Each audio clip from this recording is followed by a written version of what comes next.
Hello, hello, hello, and welcome back to another episode of Spooked Coast to Coast. And happy Halloween month to y'all. And as always, we are pleasantly surprised that we are month already in Halloween, even though we're filming this another time. But hey, we're going to make this work. So this is going to be Halloween month.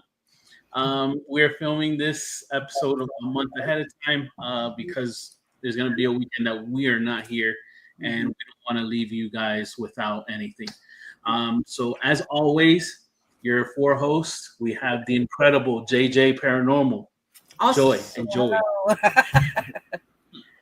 And also, I'm forgetting this isn't live. I was like, they have a video now. And as always, Jen and Mondo, 305 Paranormal.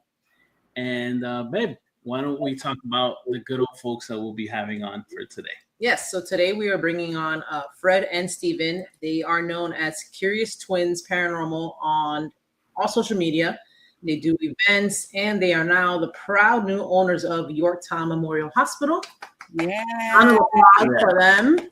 Yes. Congratulations, you two. That's a monumental step. A lot of folks aspire to be where you're at. So congratulations with that. Thank you. Yeah. Thank you very much. Appreciate that. And that place is on everyone's bucket list since like forever. So, Yeah. Oh, yeah. I mean, what an amazing location. So, as Curious Twins Paranormal, can you tell us how you guys started? Mm-hmm.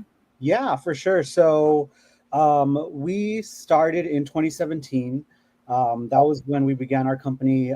Fred had previously owned a restaurant for many years. I had been in nonprofit work, and we saw that there was kind of a need for a tour company that would kind of look at some of the darker parts of our history, because, you know, a lot of times in Texas history, it's very glorified. We have the heroes of the Alamo, particularly here in San Antonio, but we saw that there was a need for indigenous history, things like that. And so we started our company in 2017, and we expanded to doing kind of boutique tours after COVID, looking at specific haunted properties, working in partnership with haunted properties. So it was always our dream to really own one eventually. And so we're really happy to finally be there in that place. It's awesome. Yes. Bro, I mean, you do you guys kind of like sit back and be like, hey, we literally own one of the most haunted locations like, in our state. Like, you like pinch yourself, hey, am I dreaming? Yeah, I think especially the day after we purchased, it just kind of like synced in and like, wow, this is really cool. It's an exciting time for sure. Yeah, that's Nice. awesome. And Fred, you were an owner of a restaurant? Yeah. I for almost all my life I've been vegetarian, vegan, and so I opened up a vegan restaurant here in San Antonio. That kind of a Tex-Mex vegan restaurant, and I have that going, still going now. I sold it. Haven't had it for many years, but it's still open and running. Nice. Yeah. Awesome. Yeah, that's awesome. Yeah. Well, congratulations on the sale. Congratulations on the Yeah, for sure. The sale helped us to open, Curious Twins and start that. So that's kind of our journey. Is I closed one business and was able to start another one. So that was great. awesome. Yeah, that's good. I mean, thank God. You used to do the tours at Yorktown, right? Yes. Yeah. For many years, almost 8 years, we were just kind of like doing tours, doing investigations, handling groups of people, and we just fell in love with it. After so many years of being in the space and guiding people through its halls and creating like a historical, tour for people, it just was someplace that we just fell in love with over and over. Yeah. So have you guys always loved the paranormal then, right? Yeah, in different ways too, because for me, I was always just really into like consuming like horror movies, gothic fiction, just like spooky things. Yeah. I was a scared little kid. I grew up the youngest of 4 boys, so my older brothers would always try to scare me, and so I was the baby. I was definitely the baby, but I wanted to like get over my fears, so that's how I started like delving really into like the most grotesque, the goriest, And then I, fell in love with the paranormal that way too. And then when I met Fred, he had his own journey, which I'll let him share. Yeah, I when I was very little, I had really intense paranormal experiences and traumas happen. And out of that, I just kind of wanted to learn about ghost stories. I wasn't really scared of it. And so I kind of looked up every single ghost story. I got to meet this author in Texas that kind of like wrote this amazing definitive book about San Antonio ghost stories. And as a kid, that was like an idol to me. And I really wanted to do what she was doing by sharing stories and sharing people's histories in a way that was fun. Like, I went to school and I wasn't always enthusiastic about history class. But this lady made it fun. And as a kid, I kind of wanted to do that for other kids and for other people, making history a little fun. Right. That's awesome. Steven, keeping with the theme of Halloween and being scared and whatnot, and to steal a line from a famous movie, what is your favorite scary movie? Oh, okay. Yeah, so I can't say I have an exact favorite scary movie. I have favorite movies per genre, but if I had to choose, it would be Rosemary's Baby. I just like Mia Farrow looking beautiful in that film. The themes of a satanic cult in the city and paranoia, all of that, I just loved it. And it was just beautiful film as well. Yeah. A lot of people were scared also, they were like, oh my god, that movie's demonic, and just it scared a lot of people, to be quite honestly. We've heard of it, but I don't think we've seen it. Yeah. The older movie. Yeah. It's old. Yeah. Older. What about current date? What is your favorite scary movie before both of you? Like a current one? Like current one, like within the last 5 years. Oh, 6 man. years. Well, you gotta get more than that. Oh yeah. Okay, 10 years. All right, fine, 10. Well, I feel like we really both enjoyed Get Out. Yeah. It was really good. Well, there was another one. I'm trying to think if there's any. So also, Fred's not into movies in general. I'm a big book nerd, and I have seen probably less than 55 movies in my whole life. Really? Yeah. And so, when people are talking about movies, I'm like, that's Joy. That's so big. Joy's the same way. Apparently, I don't watch enough movies. What's your favorite book? Do you like horror books or I am probably I'm actually very much a nonfiction person, but as far as kind of horror ish, I would say I've always been drawn to The Crucible. It's a play. It's a wonderful piece of a fiction that is very much Americana. It talks about we as Americans having this fear and this paranoia, and it exploits the parts of our human being that makes us kind of gross in some ways. They makes us in some ways fail our fellow humans. So I think I would say that's one of my favorites, just because it's so truthful of humanity. Yeah. Well, you know what? I don't think I've heard of it. I've definitely never read it, so I'll check it out. Yeah, it's all about the Salem witch trials. So yes. More now. Okay, perfect. They made a good movie with Winona Ryder and Daniel Day-Lewis. It's a great movie. Great movie. Yeah. My only books I read is Daniel Day-Lewis and Winona Ryder. Have you seen that? You watch more movies than I do. I'm pretty sure it's Daniel Day-Lewis. I can't recall exactly. Don't quote me on that. Maybe I'm wrong. Yeah. Dang, I need to catch up on my movies. I've probably seen this a while back. Yeah. So bad. I always fall asleep. I just get so tired at the end of the day and I fall asleep.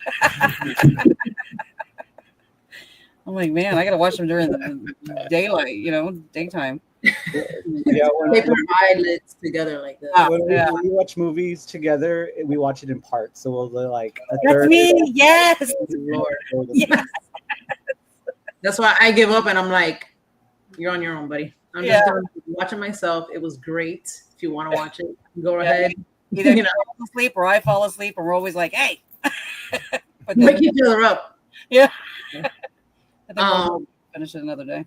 Do you have anything paranormal that's happened to you that you want to share? Mm-hmm. Yes. Growing up. Yeah, growing up. Yeah, so growing up, one of the most intense experiences that I ever had was I would get visited like in my room by things that I didn't really understand. And one of these was this green man. And I remember that he would like often like sit on this popcorn tin, there's like 80s, 90 popcorn tins that, people had. He would sit on top of it and he would just like look at me and he would breathe. And I could just see him like labored breathing. And he was just like kind of his skin was falling off. He didn't look like he was well. And he would always try to talk to me, but he couldn't really talk. And, but he always looked like he was scared or he needed help. And I think that, this was a really kind of freaky thing to me as a kid. And I wasn't even able to like talk to my parents about it. I was just so afraid of it. But over time, I think I've learned that I think that person, whatever that was that would visit me, was really just needing company. Like, he was trying to talk. He was trying to have that attention. And so I think that may be one thing that's interested me in the paranormal is that I think sometimes, spirits aren't out to scare us or hurt us or harm us, but they sometimes have a need to be acknowledged and maybe even like, whatever's happened in their life, be like put to some kind of justice or just, given some love in that way. Wow.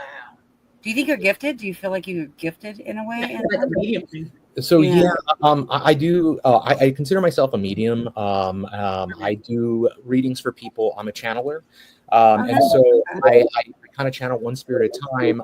But I've done this for many years, and I still do it. It does definitely connect me with clients and their families. It's an interesting thing, and sometimes it is really profound. Like, for me, a lot of times I'll leave a session and the client is crying, I'm crying.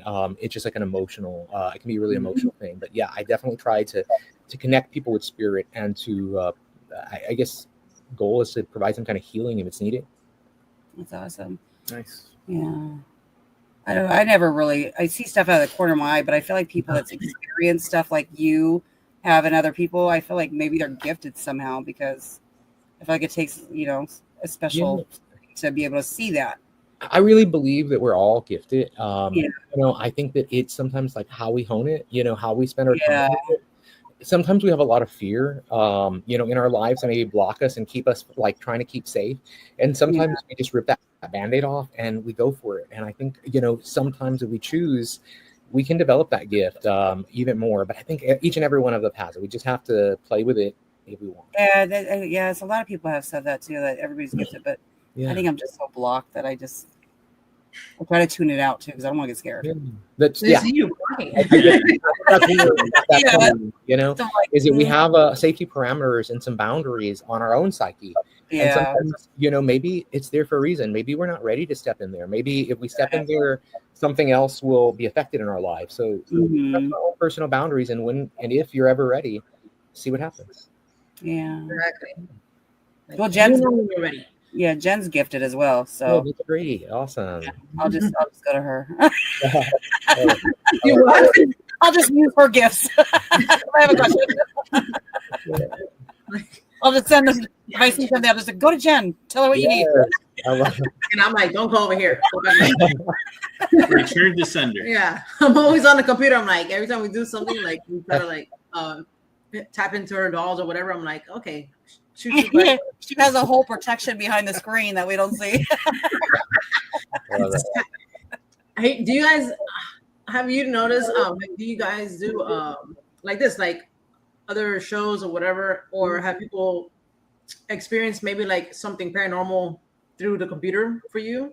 Oh yeah, actually talking about that because that does happen for us. Yeah. Well, maybe like it is often. Sometimes I do Zoom readings sometimes, and I've like that. Yes. Through that, I had an experience once where, I had this lady who had a very protective father come in, and I had like these bookshelves behind me, and I was doing this reading, and I like the whole house shook, and I actually had a few books come off of the shelf, and I believe it was that father's energy of being like, no, I'm very protective of this person, and this person needs some guidance, and was just kind of really showing up for her. That I've experienced stuff like that, very energetic based, I guess, more so. Wow, that's crazy. It's like that's something I picture in my head. Didn't hit me in the head. You're like, you gotta duck out. No, don't hit me. But, as a medium, actually talking about that. So, have you experienced when say when somebody comes in, or even like if you're not even trying to read anybody, like just they'll come to you at your house, right? Yeah, that's a good question. You Yes. notice, like, is there a specific thing that you notice that happens? Maybe like damn, how can I say, like a pressure drop? I'm giving you an example of what happens to me. Like it's almost like somebody opens the door, like when you open a door in a house, you can kind of feel like or something. Yeah, that's actually so good, so accurate. I love that. I have never put that into words. I've always kind of just like thought of it as like when the AC goes on, like that. Yeah. That's kind of idea, but yeah. Yeah. So is that what it feels like for you? Yeah, very much so. I've always thought of it. I love that pressure, the door opening, but I've always put it like the AC, kicking on, like yeah. Awesome. Okay, cool. Because I'm gonna start asking that to people because I kind of wonder, like, I take like I listen to people talk about their journey and some classes I do whatever, practice circles, and like I like hearing what they happen. And I mentioned like sometimes I'll hear in the middle of the night like the tile crack. And I'm a light sleeper, so I'm like immediately I'm like, what the hell? And I can feel like I'm like, go away. Like I'm trying to sleep. Yeah. But it'll feel like off, and then I guess they just do whatever. I just go back to sleep because I gotta go to work. Yeah. But I just wonder if that's like little things that you see, like people are like, oh yeah, that is a thing, Yeah, I would definitely identify it like that. Spot on how you said it. Yeah, that's cool. Do you do something in particular for you both, actually, for protection? Because a lot of people think Yorktown's very negative. Like, is there something you guys do? So I always carry copal and sage with me. I always have extra coals with me. I've had to do work on people, and most of the time, I don't find that there's evil spirits there. I don't think that really is there, but I think sometimes people bring stuff in with them. It's a place where people want to experience stuff. They have this energy, and so we've had some really intense stuff happen to people. I have had folks like come in kind of drunk, and I have had to do stuff with them after because that opened them up. Yeah. So we definitely have that stuff, and when I've seen it, it's mostly when people have had a couple of drinks, when people shouldn't be doing what they're doing and trying to investigate at the same time. Yeah. That's very important too. A lot of people don't, they don't even think about that. If you're not into the paranormal, they're like, whatever. They're taking this tour and they get lit before going in, and then they're just like a mess because you've seen that. More vulnerable. What is your rules as far as like renting? Like, do you allow like Ouija boards, or do you allow like stuff like that, like darker stuff? Now that we're on this, So I very much have it to where people can explore, in any format that they want. It is not a place that is a home that people live in, that people are, really that kind of thing. So I am comfortable with letting people practice those kinds of things and experiment with the paranormal there. If this was someplace that was like my Airbnb and people could stay overnight, I don't know if I would feel the same way. But because it's, the thing is, I use it very much like an educational, thing. I also teach like how to use things properly, so I've had classes and demos, and so we try to, if we are going to let people do stuff, we also try to inform people of how to do things smartly and carefully. We always tell people to it's important to be respectful, not just of the spirits but of each other. And while you may be comfortable using a spirit board, maybe the next person next to you will be freaked out by that. So just, get permission from people, be respectful of other people's space. Yeah. And also just don't provoke, we're not here for that. Right. We care about the spirits that are there, and we care about their histories, and we don't want to intentionally try to anger anybody, living or dead. Yeah, right. Yeah, these are important stories, and they're part of our community stories, and so we want to make sure that we're not making a mockery of the paranormal, but we're treating it with reverence and respect. I agree. Right. That's awesome. Yeah, that's good. Yeah. let's get into Yorktown a little bit. So, what is your favorite? Oh, can you give us a brief history of that location, actually, first? Yeah, do you want to do that? Yeah, sure. So, super briefly, the hospital itself was originally formed in the very early 1950s. At this time, the nearest hospital that would have been to Yorktown would have been in San Antonio, which today is an hour and a half away if you're driving. And so it was quite the trek if you were seriously injured. And so the Catholic Church got together with community, raised funds, sought some really large grants out, and was able to build it. It was originally run by the Felician Sisters of the Roman Catholic Church, and it functioned from that time frame all the way up until 1986. Mhm. At that time, it was repurposed as a drug rehab facility up until 1992. And in 1992, it was completely abandoned, and it has been kind of not used as a functioning kind of building since then. Wow. Wow.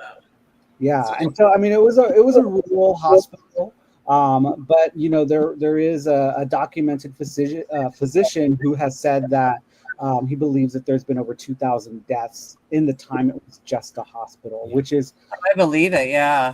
an immense amount of deaths for a small town like Yorktown. Yeah, you know, it's a lot of deaths, but I think we also, when we look at that, you know, we've had a lot of people like locally that are like, that's just bullshit. You know, like they're like, that's not real. The idea that 2,000 people died there. But I also like to kind of share that it was a hospital for a rural community. So it served many different cities in DeWitt County. So it probably served like 4 or 5 small cities, and people are coming in from, 20, 30 miles just to get medical care. And so the idea of maybe 56 people dying, monthly, I don't think that's that crazy, or purely rather. Yeah, medicine and science was different back then than it is now. You know. Sure. Yeah. One of the things that we have uncovered is a lot of the deaths that hospital experience were in delivery, labor, these kind of things. And so that's changed a lot over the years, for sure. Right. Yeah. It's crazy. What would you consider the most active areas for you there?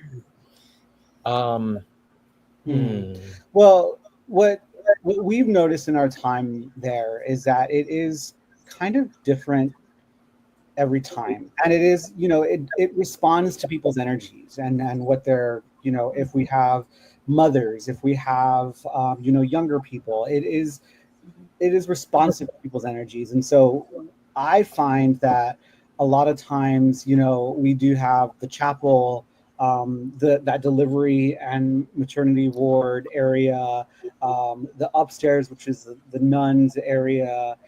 Depending on who's there and their style of investigation, it can be a little bit more active than others.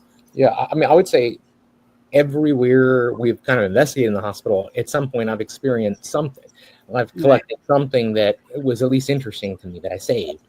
But, I grew up super Catholic and really involved. My family was really involved in the Catholic Church. And so for me, I've had the most profound experiences in the chapel. I've had a lot of experience. We also host like spirit communication seances or demos that we do with people so we can kind of share equipment, how things work and all those things. And so I'm usually the one that does those for folks. And after doing those like 7 years in a row, several times a year, we have just realized, that there are different energies that come in. Sometimes it is very much just people coming in wanting to say, hey, I died this way. Sometimes we have nuns that have come through spirit communication and have shared with us that, they were being, molested or bothered by, somebody within the community there. We have also had, very much, just people come in and tell us about that they lost, their father there, or they lost somebody there, and they're a spirit that didn't die there, but they come back there because maybe somebody they really loved died there. And so we've experienced some different things in there, but one of the most like haunting experience that I had ever was when I didn't expect it at all. I wasn't doing anything. I was just walking around the hospital, and I was giving a tour when I was doing this, and we turned a corner, and there happens to be like an old wheelchair that has been left behind that's just kind of like deteriorating, through the years. And on this wheelchair, as I turn the corner and I have people behind me, I like jump back like into my group because there's somebody sitting in it. You know, I clearly see for a second somebody sitting in it. It takes me aback because what I see is a gentleman and he's yawning, and you can almost see like the saliva just kind of like dripping out of his mouth as he's stretching it. And he looks at me and he's very like almost confused, and then he's completely gone. And so after that tour is over, you know, I'm back there and I go back to that same wheelchair and I set up an SLS camera and I start talking. And within just maybe 30 seconds, you know, they have some figure on that SLS and they're just waving back. And so I think sometimes things you just don't expect. I think the hospital, some of these are residual spirits that are just continuing on, maybe as if they were still in that hospital as a patient. And some of them are highly intelligent. Yeah. Wow. Yeah. That is crazy. Joy, you were going to say something? No, I'm just thinking. I want to go there so bad. Like, she's going to be. Doesn't want to fly. yeah, I do. I'm like, how am I going to get there? Sure. We got to start branching out of California. You know how like Waverly has like they're known for their creeper, right? Waverly Hills. Yes. So yes, for Yorktown, what is their known, like what is it? Entities and stuff like that. You know? Is there a main cast member? Yeah, there is. So there has been there was a longtime physician of the hospital, Dr. Leon Norsky, and many people believe that he still lingers. There have been a lot of theories that he's a little bit of a kind of a darker energy. Our theory is really that he was just kind of a gentleman who was kind of stubborn, and he had the longest running kind of medical license in the state of Texas, and he practiced well into his 90s. And so there's documentation of like mistakes and things like that. Yeah. But some have theorized that it was intentional. You know, he had a nickname of the Butcher, but we really believe he was just a gentleman who didn't want to retire. You know, he wanted to keep doing what he was doing well into his elder years. It's crazy. Yeah, I don't know. Yeah, and so he is one spirit that we know many people have experienced there. There's also a young girl that many have experienced there as well. People like to read a book, The Pokey Little Puppy, and they say that kind of will trigger interaction with this young girl. Yeah. Do you guys investigate there as much as you can? Yeah. We have kind of the luxury of getting to investigate with people from all over the place that come and visit us. So we're often investigating with folks and, you know, sharing equipment, whatever. And it's cool. Like, you know, I don't think after 8 years of being there, we're not tired of it at all. You know, we're wanting to dig deeper. Every time is different. You know what I mean? Yeah. Sure. Can you keep a log? Like maybe if people see, a lot of people see the same spirit or whatever, do you start keeping a log? That's a great idea. We haven't done that, but I think we have to. Like, we need to keep a spreadsheet about this. This is awesome. Yeah. That'd be a good idea. And then so maybe that could be like an ongoing investigation. Like, you know, people can find out more about that person, like, you know, what they experience and piggyback off of what they experienced, or you know. Exactly. I love that idea. Thank you so much for contributing that. I feel like I got to document somehow and make it really cool. Because like at the Cosmopolitan, they had inside the rooms they had NESPR, all of it, books, like almost like journals. Oh, cool. In each room, so you would allow the whoever staying there to write and document their stay. What they saw. So you could possibly leave like a book at the end and say, hey, a lot of journal, like, would you mind if they wanted something like that? That's awesome. We have not done that. I love that idea. We have to start. Thank you for that. That's great. It's a great way to keep that history alive too, and over the years. Yeah, love it. You know what? A lot of times when we do investigations, say I'm wearing a historic train or whatever, I'll start reading or Armando starts reading like the history of that train, and that starts to like, and if we have equipment around, you start seeing it start doing stuff, like it kind of like amps it up. So if you do blog, maybe they start reading, oh, this person was seen here, this and that. Maybe that it's like a trigger, you know. So I know. Yeah, that makes sense. I have experienced it like this. I like that. That's great. I think it's cool too, because at that point you're getting all these little excerpts from the guests that have come, and then you can kind of look back. Hey, I remember when such and such group was here, and they kept getting the name Anna or something, and you're related to this time period. You guys are getting Anna. Maybe let's try to maybe play music from that era or something to that effect. So it's kind of cool, because it's kind of like a way to keep track of who's been there in the past, and hey, I remember this and what they got from this thing. So that's awesome. Yeah, I love it. Little pointers are cool. I know. Well, our friends Black Smoke Paranormal, they had went there, and shout out to Stephen Mella. Love you guys. Yeah. So they went to, I don't know what room it was at, but they were on live. Like they were at this time, they weren't even filming. They were on. They were filming, but it was a live stream. Sure. Not like personal filming. And there was like a boy. They didn't catch until after. It looked like a young boy through the thing was like a glass door, if I'm not mistaken. Oh, yeah. And that was like crazy because they saw it after. They saw it after. So there was like a young boy. It looked like he had like a white shirt. You couldn't really see anything. I don't remember the bottom part, but you can tell it was like a kid. Wow, that's cool. And the other thing that I know Mella, like those are the two most profound things was that, and you can see he like walked. So he was panning, and then you see like nothing, and then out of nowhere, like he's there, and then like nothing again. The thing that she experienced, and that was cool for her, was her first ever orb. Like she saw a huge white ball that she thought was a white balloon, and that was she went to like. It was so dark in an area, and she thought it was like curtains or something. And then she went there, and she was like, "What the hell? There's nothing here." And then she was freaked out because she thought some places they leave like balloons and balls and stuff like that for like spirits. Yeah, of course. That's what she thought it was originally, and it wasn't. And then like that freaked her out, and I was like, "Oh, it's a white orb." That sounds so nice, actually. Like, you always remember your firsts. Well, yeah, and then Jesus, you always tells us about that. And I had to catch myself, and I started laughing to myself because I was about to be like, "Hey, Mella, can you write on the chat, whatever?" Yeah, this isn't pre-recorded. Yeah. Real quick, do you have a log of the deaths at the hospital, like a list, a record, like people can see when they first get there? Who actually hospital? Since we have purchased it, yes, we do have that. But before, no.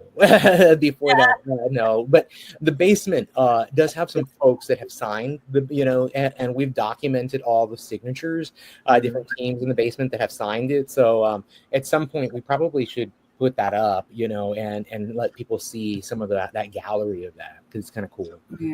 Yeah. Like Ghost Adventures is on there. Portals to Hell, a couple local shows that have went through. Nice. Yeah, that's cool. I did. Correct me if I'm wrong. For Annabelle, did you guys host Annabelle there? Or was this you are hosting? That did happen already, right? Yeah. So we did that in May, and that was we hosted it with conjunction of Victoria's Black Swan Inn. So that was here in San Antonio. And we helped bring Annabelle with the New England Society of Paranormal Research to San Antonio and showcase Annabelle, and that was a really cool thing. It was fun. What did you get? Like, did you investigate, or did you get a chance? We were working logistics for the event. I mean, we were just all over the place. So we spent time during an interview, like a TV interview, and we will say that like we experienced an air-conditioned room going probably from maybe 68, 70 degrees all the way maybe to 90 within a matter of like. Oh, wow. Hot. Yeah, like it got really hot. Our backs got really sweaty, and we were like supposed to be on TV and all this stuff, and we were sweating. But that would be kind of what we experienced the most of. Wasn't there some issue with the EMS at some point? Oh, yeah. So, I mean, we had repeated kind of accounts from different guests who were there throughout the day. which included temperature fluctuations, particularly heat, as they got closer to her. There was one instance where, it was a hot day, and we had somebody waiting in line to get into the museum, and they fainted. So we called EMS. They took them away. That was kind of the last we heard of it that day. But the next day, we were hosting, the final tours to go see Annabelle. And the people who were working EMS the day before came by to come and talk to us because it was a really strange experience for them. And they said that the lady who fainted had a very mysterious bite mark on her arm that she didn't know where it came from. And every time that she would fall asleep, that she would keep having these night terrors. And they were just like very traumatic for her. And so they thought that it was so important to come and tell us, and then also go and tell NESPR, who was actually managing Annabelle as well. So that was interesting. Did they say that bite marks look like human teeth, or did they tell you like deep? They were deep, is what they described them. But I don't remember hearing them say they looked like human teeth, but they were bite marks that were deep. Like you could see. Yeah, and they didn't think that she would have done it to herself just based on kind of the situation. So that's one of the reasons why they wanted to talk to us. They're like, I couldn't see her biting herself. Right. Yeah. So, was it like on her arm? Was it on? Yes, Did they? on her forearm. Yeah. So I mean, it is possible. You could bite that, but but still, you just wouldn't imagine. If you, why would she bite herself in the face? Yeah, you know what I mean. Yeah, it was here, like on the forearm, like outer portion, where you like, You're like, or like a defensive bite. That's and she only had one. That's weird. And it's just coincidence. The doll. It's coincidence. It could be just coincidence, but it's still mysterious. And EMS thought it was enough to tell us. I mean, who knows? It could be the doll. It could be supernatural. We don't know. Yeah, it's on a haunted property as well. That we hosted it on a pretty active property where, we know that place is beautiful. Yeah, it is beautiful for sure. Well, I hope she's okay. She's okay though, right? No, she's fine. I'm sure she recovered very quickly. She recovered. She didn't have to go to the hospital or anything. They just kind of monitored her, made sure she had some electrolytes, and she was okay. Oh, good. Yeah. Did she end up going finish? Did she end up going inside to see the dog? I don't know. I don't know. She may have, but we just wouldn't have known unless she told us. We didn't have anybody tell us that she finished it, so we don't know. Maybe that in that location when it was there. Is that the same place where there was a photographer that took a picture and then there was like a face in the background? Did you ever hear about that? Yeah, we've had a couple of different stuff like that. So it might be, the same place. But we've had a lot of weird photos that even our guests have taken over the years there. Has anybody else been scratched or anything at your location? Did anybody complain? We have had a couple of people claim to get scratched, on Victoria's Black Swan Inn. But we've had a lot of people get scratched at Yorktown. Yorktown is probably where people get scratched the most. I've had a lot of men get scratched, more so men than women. I don't really get that many women that get scratched, but if I would say they'd have a tattoo. If it's been a woman, they've usually had a tattoo. There. Wow. So women that have tattoos get scratched. But then usually men seem to get scratched. With tattoos too? With tattoos too? Yeah, with tattoos, but also not necessarily. Just men in general get scratched up there. And I kind of look at it as, technically men weren't really supposed to be on that floor. It was a convent. And so, I would think, hey, you're not supposed to be here. Get out, Yeah. Mm. Oh, wow. Yeah, especially if you said you're looking forward to go. No, like you said the nuns would report or attacked or something like that, like assaulted or something like that. Yeah, we've had a lot of nuns that there has been histories of that we've uncovered. There's even a community rumor, I don't know if it's 100% true, that one nun, ended up getting pregnant by somebody who abused her. and they were forced to have an abortion. I don't know if it's true. It's just something that has been echoed in the community before. Yeah. Yeah. And then going back to the lady that bit herself, I'm sure somebody would have seen her biting herself if she did it herself too. You know what I mean? Yeah, there was a good amount of people there. Yeah, So, that's crazy. That's wild. Yeah. Thankfully, I've never been scratched or anything. I don't think you have. I think Mondo, you've been affected, right? I mean, yeah. They be pinching him all the time. They like pinch me. I've never been like scratched, poked, big time. Little pinches. The worst that's happened to me, I would say, was like somehow I felt like fingers under my shoulder. Well, that was a poke thing. So it was like something was behind me. It dug its like it jabbed him. Fingers. Oh, my shoulder, and I went like up. Like he really. Got a pressure. I was in. We were in the closet, and I was filming out this way. He was in the door frame of it, and then you can literally like somebody pushed him in the closet, and I was like, "Damn, what happened to you?" Because there was nobody behind him. He was like, "Move!" And then he held that for like minutes. Even like the rest of the day, he can like feel. Oh, wow. I can still feel like there, which still that kind of creeps me out. Yeah. That's creepy. Yeah. Now, have you guys been scratched or like anything? No, the worst.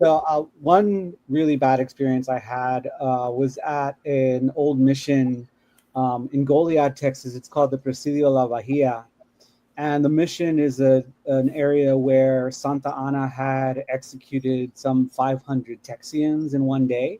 Wow. And so the mission itself is a museum, but people can stay in living quarters there. And a lot of times, like couples will choose to get married in the chapel, and then they'll stay overnight. Mm-hmm. But a lot of investigators like to go there because you get the whole mission to yourself. And it's a really beautiful mission, but the experience there is just really intense. Yeah. And we had gone twice. First time it was just me and Fred. We had a really kind of uncomfortable night. Couldn't really get much sleep. Felt like we were being watched. Felt like there was something there with us. Kept hearing strange noises that we really didn't explain. Mm-hmm. But the second time that we went was with a larger group, and I got really sick to my stomach. And I mean, again, it could be coincidence. I ended up having to go to the hospital the next day, and my appendix was going to burst. So I had to get an emergency appendectomy, get my appendix removed. And, that happens to people all the time, but it was strange that the timing was really strange. And like the pain started when we were there and when we got there, and worse and worse and worse. I didn't even investigate that night. I was just curled up into a ball. So that's one place that I'll think twice about going back to, just because it was such an intense experience for me. Yeah. As far as where the location, Yorktown, have you guys been affected at all since owning it? No, we haven't been affected by owning it. I think that what we have felt is the spirit very appreciative. Yeah, like the spirit seemed like very appreciative. We are guys that really love history, and so our goal is to put a new roof on it. We want to make sure it's at this, Texas historical, monument for years and years to come. And so it just seems as if like they appreciate nice to us. Yeah, like it's been so positive with us that it's good. I can't ever say that I have felt like true negativity, within that. At least the way we care about the space, it seems like at least they're cool with us, which is cool. They like you. Yeah, they're like, we're not going to scare them off. Yeah, we don't want them to go anywhere. Yeah. What is your favorite piece of equipment to use? I was going to ask that. Yeah. Oh, okay. So I teach spirit communication. That's one of the things that I really teach a lot with people, and so I would say I like to teach people how to use their body. I love equipment. I love all those things, but I want to get somebody into a meditative state. I want to get them to be completely aware of everything from their head to their toe. I want that body to be something that can tell them, oh, let's get that SLS out, let's get this out, let's do this, so I would say that's my favorite thing, is like just helping people to use their bodies. And that's what I use a lot myself. I'm going to go in a place and I'm going to walk through it, and I'm probably going to have really profound experiences, and I might have a camera just rolling, but other than that, like, that's probably it for a while, and then we'll break out equipment and we'll do spirit communication stuff. But I really believe that if we get in tune with ourselves, we can experience something. And perhaps the most profound things that we experience are when we are in a state of calm. Yeah, exactly. I love that. Good answer. I really like our spirit chat device, which is kind of like an obelisk, a database. I have that, yes. I have one. We were really skeptical about it at first because how accurate can it be, but we've got really strange, accurate, responses, including the names of people in the room. Yeah. Which is very interesting. Yeah. As much as I shout that out, I wish you would contact me and give me a discount, because I love it. Yeah. She's the first person I know that have that. I really always, everybody has the obelisk or whatever. Yeah. And I have both. And now I see a lot more people have it, or they're like, oh yeah, I have this, and I was like, Joy has that, and she loves that thing. Yeah. And it's very accurate. Yeah, the only thing, you can't go back and look at the words. That's the only thing I don't like. Yeah. That happened to investigate this past weekend, and there was one there. Oh yeah, we went to a place in Savannah Paranormal. Ooh, cool. And they have a whole bunch that they rent out if you want to. They'll give you, pay $5 and you rent it out if you want to have one walking the location. But that's the only one that they're using. Yeah, I was talking to them. I was like, oh, I really like that thing. Yeah. That thing is good. Yeah, I like it. Yeah, it's one of my favorite. So to wrap up a little bit, I know you are you still doing a podcast? You guys still do a podcast? Yes, we do. So we have a podcast called Curious Travels by the Morbid Travel Guide, and we run a blog called the Morbid Travel Guide every week. We put out a different blog, and the idea with that is, like we said earlier, we're just big nerds, and we have really learned a lot about trying to make things better, trying to care about our community through the dark parts of history. And so every episode we'll go travel to a location and we'll share that dark history. We'll unravel it. It's not so much just like the paranormal. It really is dark history, and the idea that we can use this history in travel to make for a better future. And so we love to travel. We love to write about places that we travel to, and we want to connect those people, because a lot of people in that travel circuit and these dark tourism, they're kind of small mom and pop businesses. They're small historical places. And so it's a way that not only do we get to spread this message, but we're building community in America with dark tourism locations. And we know that in the UK and a lot of places, in Europe, dark tourism is a thing. But here in America, we're just getting our feet wet, and we really hope to solidify that a little more. Yeah. Nice. I like that. That's cool. So future, what do you guys have going on for October? Oh God. Yeah. So October, as you can imagine, is our busy month. But we're really excited because we get to work with different organizations in the city to host public tours that are free to the public. I mean, we still get paid for it, but we work with the San Antonio River Authority. We work with La Vita Historic District. It's a new one this year. And then we also work with the King William Historic District. So for anybody who's interested in learning a little bit about the city in a dark way and kind of getting your feet wet with paranormal investigation, those are always good introductory tours. Mm-hmm. But October is a good time for our cemetery tours as well, where we go to one of the oldest cemeteries in the city Cemetery number 1. It's an old Protestant cemetery, very, very historic, beautiful, lots of the makers and shakers of our city. And we explore it. There's also an optional ghost hunting portion of that tour as well, where people get to use tools and explore the cemetery. And so, yeah, definitely CuriousTwins.com. Yorktown Memorial Hospital, we have special Halloween programming here in San Antonio and in Yorktown. Yes. Nice. Awesome. So for people, all your social media, and also how can people see Yorktown, please? I know you mentioned something in, before we started recording. Yeah. So if you want to get into that, and then that way people can know your social medias and go from there. So this August, pretty much just after owning the hospital for a little over a month, we got kind of notice from Yorktown that they wanted to kind of shut our operation down. They had done this with the previous owners, and we have had to work in a legal way around some of the city's ideas and ventures. And so we're trying to be as smart as we can and work within the parameters of the law to have people to be able to appreciate this building and to get time to have it designated as historic designation. And so we've started a membership program to allow folks into the hospital. So we're technically a non-commercial property. We're closed to the public, but we're open to members. And so it's very easy to be a member. You can just book, any kind of tour or investigation, and it'll include a day membership.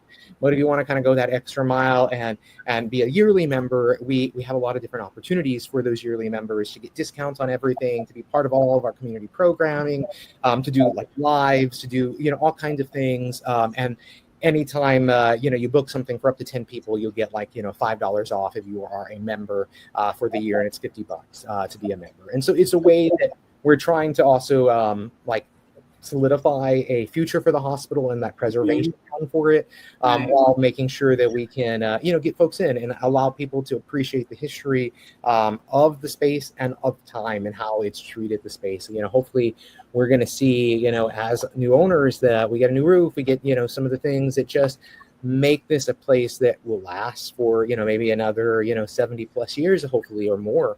But it's definitely, we're going to invite the community part of that to be a part of that effort. This is not our our location. We believe that this is a place that is a history for all of us, for South Texans and for Central Texans, and so we want to celebrate it. Awesome. Nice.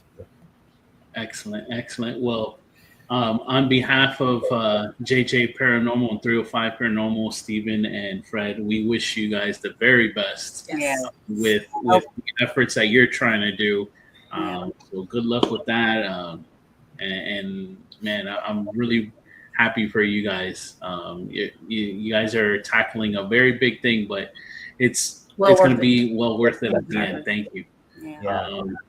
So folks, the best way that you can show love to the four of us is by helping out our viewers, our guests as well. So please make sure that you like and subscribe to everything that they do, so that way you can keep tabs on them. And if you're ever in the area, you can go ahead and possibly book an investigation. Become a VIP member. Become a VIP member, yes. And folks, as always, please remember, if you want to get spooked, hit that notification bell, hit that like button, and please feel free to comment on this episode. Tell your friends, tell your family, come watch Spook Coast to Coast. We'll see you guys live next Sunday. Take care. Bye.